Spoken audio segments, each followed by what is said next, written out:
Welcome to the Amercan Shoulder and Elbow Surgeons podcast. I'm your host, Peter Chalmers, a shoulder and elbow surgeon at the University of Utah in Salt Lake City. Before we get started, I should mention the views expressed in this podcast do not necessarily affect the views of the American Shoulder and Elbow Surgeons Society, the University of Utah, or the institutions of any of our guests. Okay, so today we have an episode on the 2024 National Shoulder and Elbow Week. This American Shoulder and Elbow Surgeons Initiative is a gathering of leading surgeons, their patients, and their industry partners in support of shoulder and elbow health everywhere. It is the brainchild of Dr. Tony Miacci, who invented this and then handed it over to Dr. Joseph Abboud, who's currently the chairman of the ASES Foundation. It's occurring at 8 locations across the nation: Asheville, Boston, Buffalo, Denver, Lexington, and Phoenix, Salt Lake City, and West Palm Beach. So to discuss, we've invited several of the local leaders. So they're going to talk about their events. So we have this banner episode with lots of guests. So we have Dr. Aaron Chamberlain of Intermountain Health here in Utah. We have Dr. Joseph Abboud of the Rothman Institute in Pennsylvania. We have Dr. Jacob Kirsch of the New England Baptist Hospital in Massachusetts. We have Kaveh Sajadi of the Kentucky Bone and Joint Surgeons in Kentucky. And we have Dr. DiPaola of Buffalo, New York. Dr. Adam Seidl is also joining us from the University of Colorado in Denver. Okay, so I was hoping to start with Dr. Abboud, so you can tell us about this initiative. Where did it come from? What are the goals? Where does the money go? What has been achieved thus far? Fill us in on the basics, Dr. Abboud. Yeah, sure. As you mentioned, this was the brainchild of Tony Miacci and the foundation.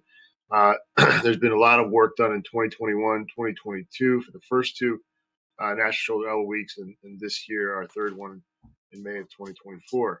And, you know, it was a way to get more people involved and interested in shoulder health, get patients involved, and also it's a grassroots movement to really get the local societies and regions working together for a common goal of increasing the quality of shoulder and elbow care in their communities, bringing people together from various disciplines, including obviously surgeons, non-operative physicians, physical therapists, allied health, hospitals, physical therapists, and many, many other people.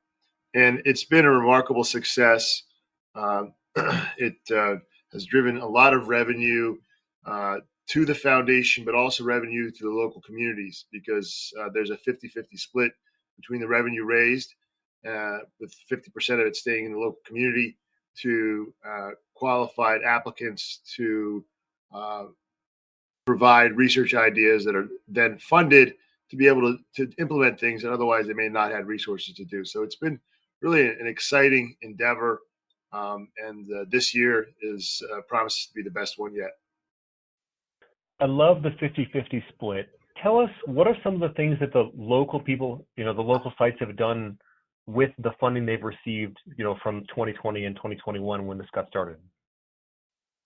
Yeah, just to name a few, people have implemented the utilization of various patient-reported outcomes for studies. They've been able to purchase systems which they otherwise didn't have financial resources for. People have looked at throwing mechanics. I know Mike Freehill in San Francisco has used it to look at throwing mechanics and how that's affected his patient population. So, and each year, again, we give anywhere from 2 to 3 for each site for research purposes. And some of the sites are academic sites. Some of them are community sites that this is the first time they're able to get grant seed money to really start to delve into research and really contribute to patient care, not only in their community, but also elevate patient care throughout the world, really. Well, certainly it's one of the great things about our field is that academics and non-academics are all working towards a common goal. What about the ASES Foundation? What does the foundation do with the funding it receives? Tell us, what are some of the initiatives the foundation has to do with the funding they receive from this fundraiser? Sure, yeah. There are so many programs that, with the help of the entire team at the foundation, we've been able to implement. So one example is an exciting one this year. The AAOS put out a call for prospective multi-center studies, and Jay King from the University of Florida applied for that funding. The caveat was if you were to receive the funding, which I believe from the AOS was $100,000, if the foundation matched that funding, then you would get $200,000 to do a prospective study to look at the management of proximal humerus fractures in a very granular scientific level. So he received that award, and we're continuing to do that next year. We've implemented programs for underrepresented minorities and women to be able to take part in, as you may have seen at this year's ASES meeting, and a Saturday Sawbones session with Nth Dimension, to be able to get their hands on experience with thought leaders and learn about the profession at a young age, so we can plant the seed of being a physician, possibly an orthopedic surgeon, possibly a shoulder surgeon. We fund, I believe, 37 fellowship sites around the country, and I believe our contribution this year is in the range of about $37,000 for each site that applied that was qualified. So it's over $900,000 in funding from the foundation to the various fellowships around the country, which really obviously helps with the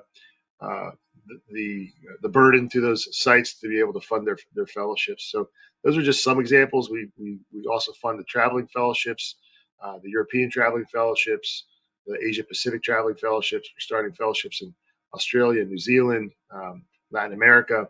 So really very exciting time at the ASES Foundation, and it's just picking up more and more momentum. Well, as a recent person who's graduated from the ASES European Traveling Fellowship, it was an unbelievable experience, and I guess I owe you a thanks for having helped to pay for it. I had no idea the ASES Foundation provided that much funding for fellowships at each institution. That's huge. That's a huge amount of money and a huge investment in the future of our field. Yeah, we work closely with our industry partners, a variety of industry partners, from device companies to companies like Pacira. It's a great relationship. It's a year-round effort to be able to each year secure that funding for our membership. So it sounds like we've got a great cause, and then I know each of these sites is working hard to build their own thing. So I wanted to give each of you an opportunity to talk about your event. What inspired you to join the initiative? What do you have planned for your event in May?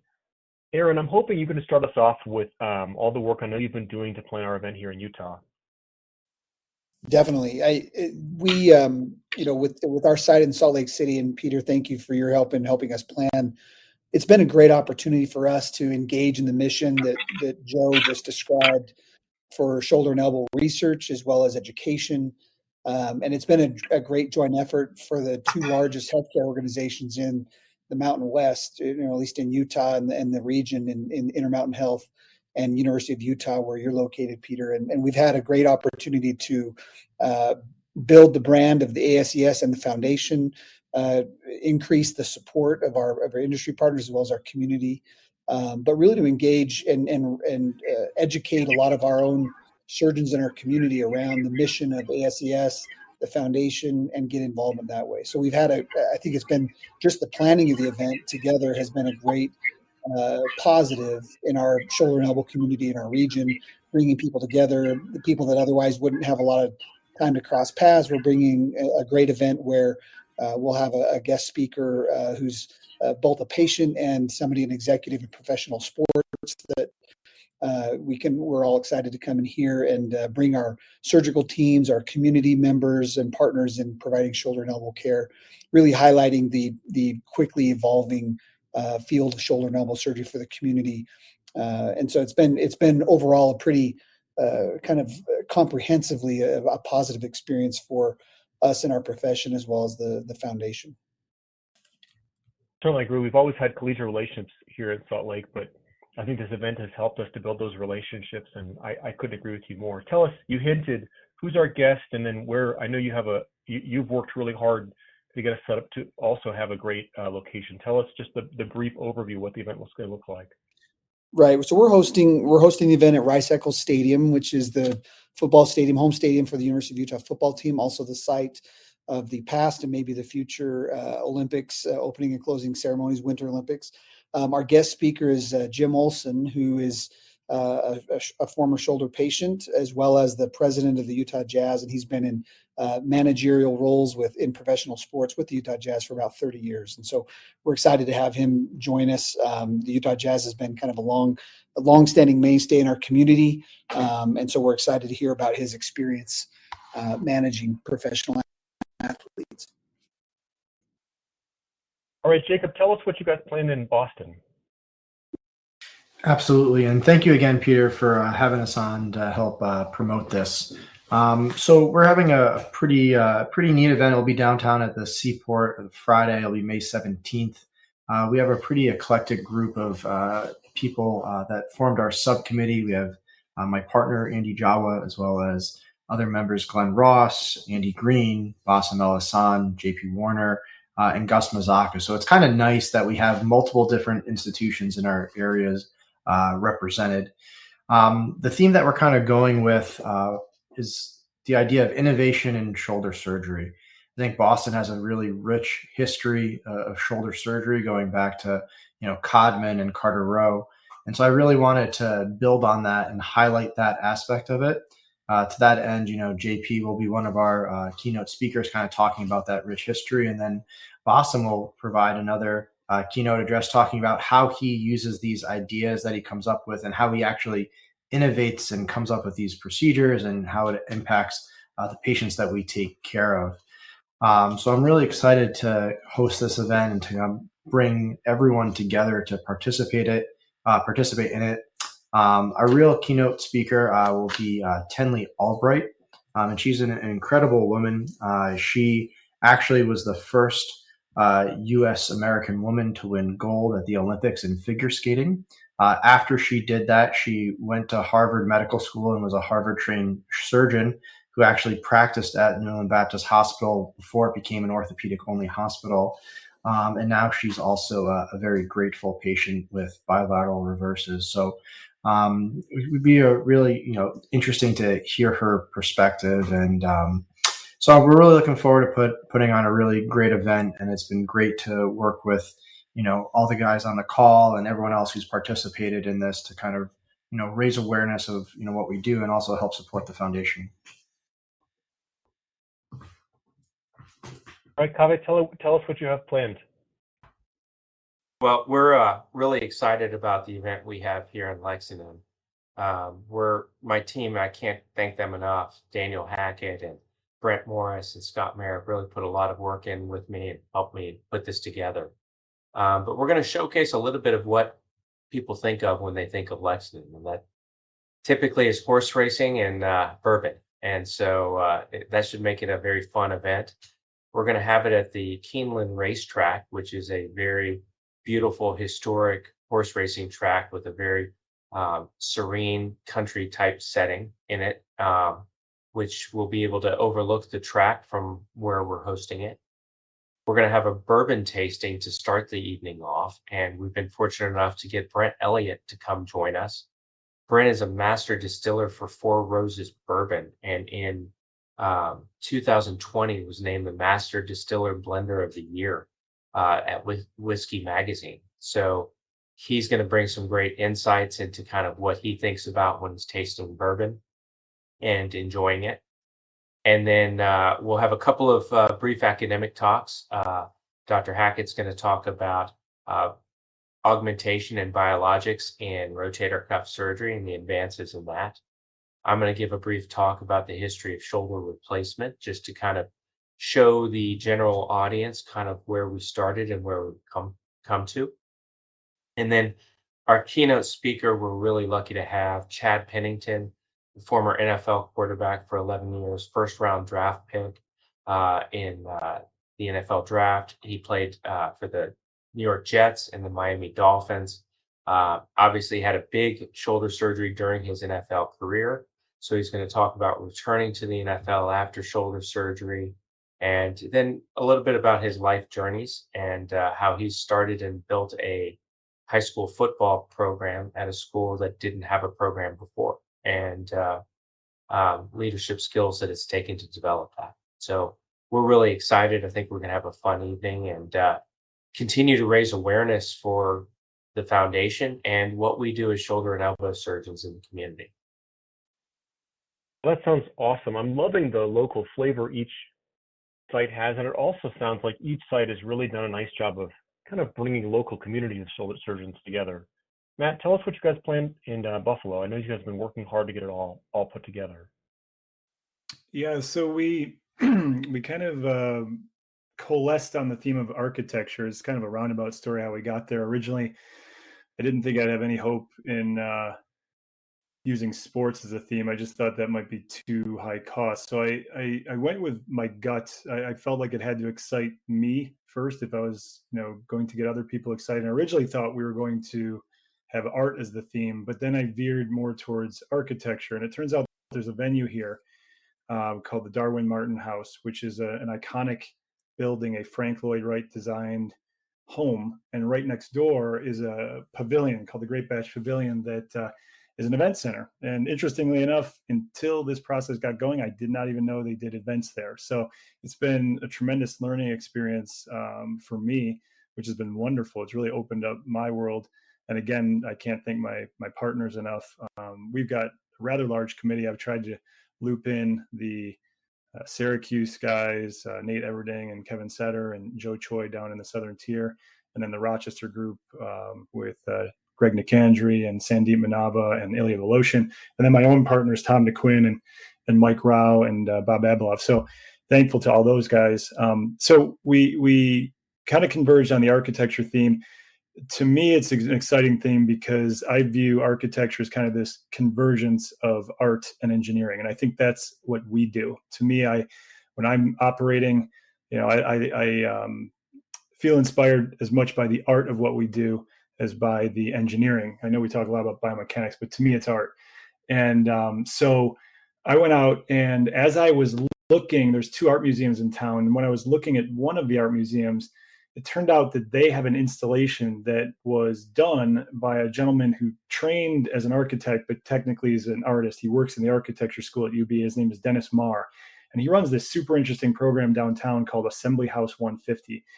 And when I saw the installation, basically they had turned the classrooms at this art museum into this almost Alice in Wonderland-like environment. It was amazing. He had taken all kinds of recovered furniture and desks and all kinds of things, and they just made these rooms that were phenomenal. I said, I got to meet this guy. So a couple phone calls later, met with Dennis and asked him to be our keynote speaker. So he's going to be talking about what he's doing. He's reclaimed a building downtown that was a church, and it was basically a shell, and he's turned it into a living workshop, a teaching space where he's teaching the building arts. It's construction, but it's art at the same time.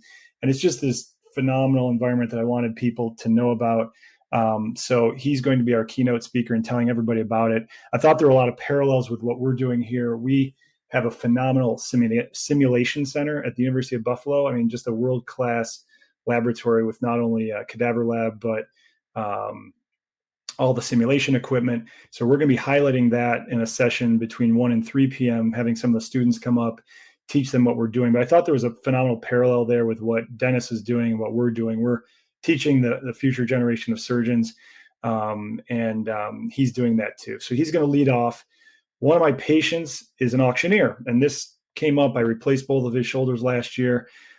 He runs a phenomenal auction house here in town. So he agreed to do the auction. And that kind of steered me also because the one art museum wouldn't do auctions. So it turned out to be a blessing in disguise that I found the Darwin Martin. Turned out Darwin Martin wouldn't do auctions either, but I convinced them to do an auction. So they're doing an auction. But anyway, Kelly Schultz is my patient, double shoulder replacement.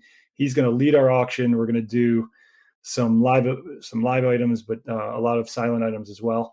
Then we're going to move into honoring one of our senior partners who set the stage for shoulder surgery in our region, in the Western New York region. He's been a mentor to many people who've gone on around the country, but particularly my partner, Dr. DeQuinn. So we're using this opportunity to honor him, and he's going to bring his family, and that's going to be a really special event for us.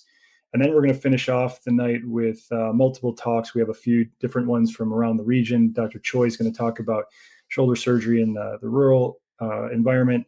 Dr. Everding is going to talk about outpatient shoulder replacement.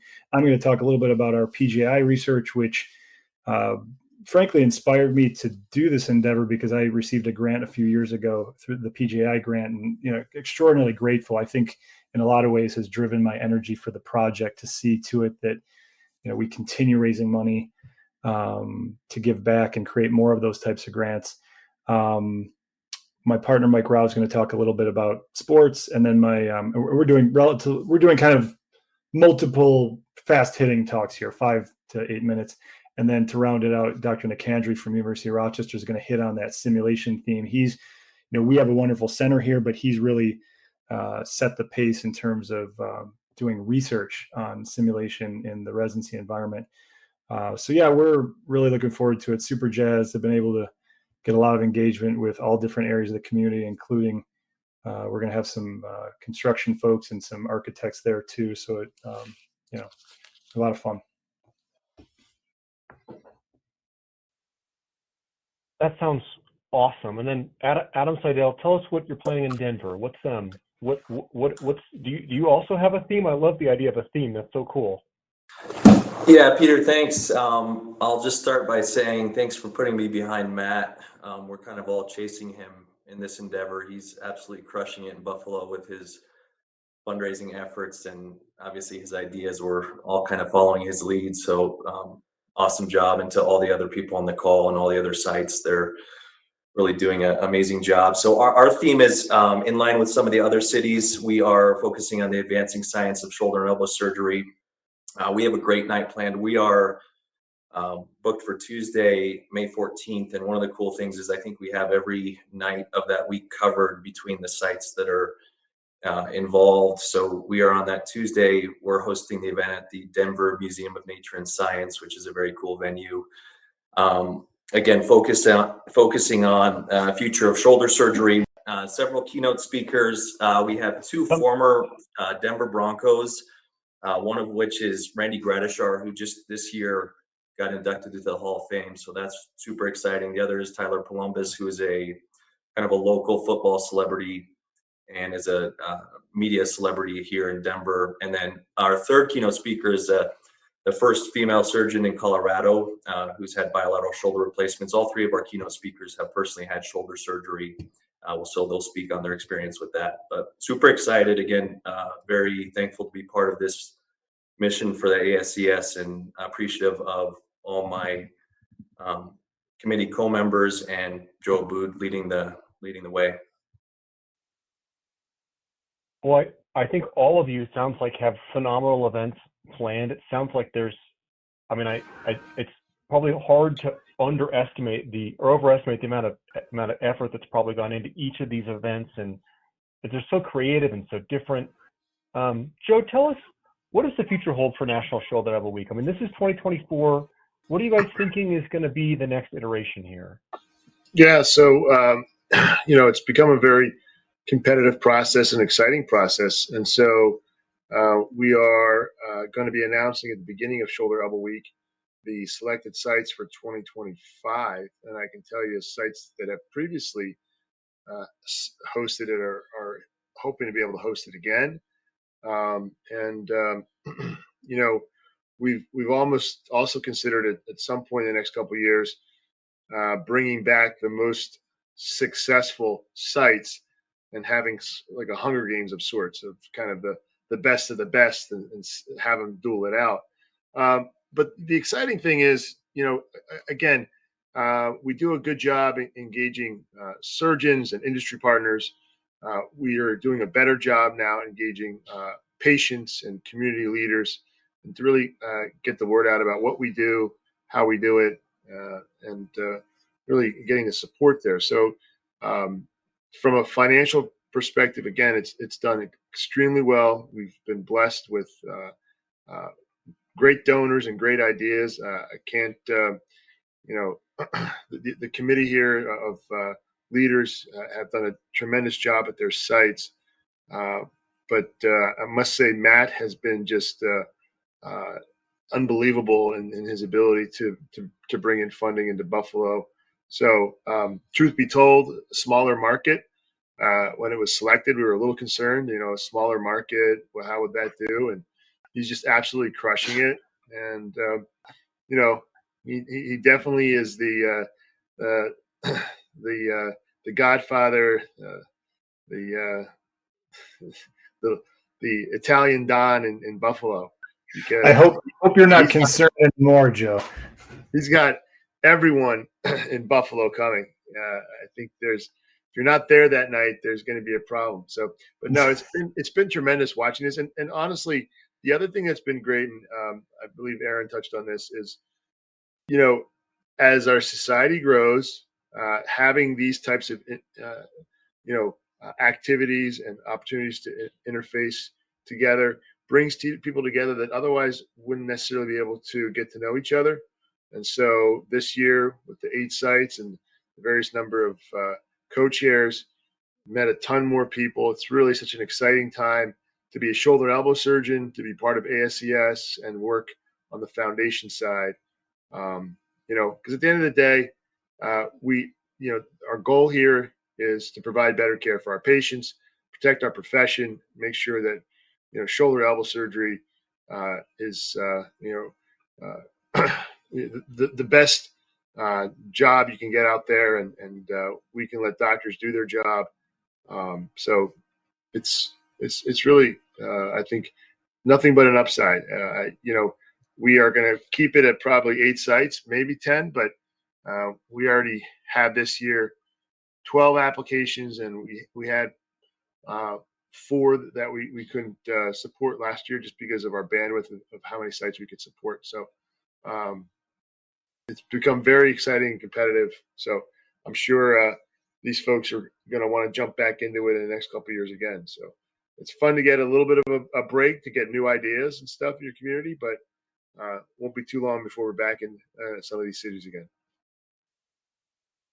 Well, it's phenomenal work on the national level at the ASES Foundation, and an unbelievable job you guys are doing, and certainly all of our patients, benefit in the very long run for the educational and research efforts that you make.